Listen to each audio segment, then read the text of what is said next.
In today's video, guys, I'm going to show you how to deactivate your Instagram account step by step, easy and quick. Let's do it. So all what you have to do right now is to go directly and open your Instagram.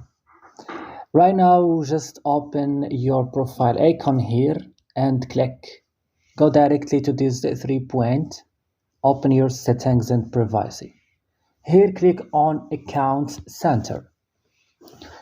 Go after that to personal detail and come directly right now to account ownership and control. Click deactivation or deletion, choose your account, and for example deactivation, click here continue and write your password and click here continue, and then your Instagram will be deactivated easy and quick. So that's all. I hope this video was useful. Don't forget to like and subscribe, and bye.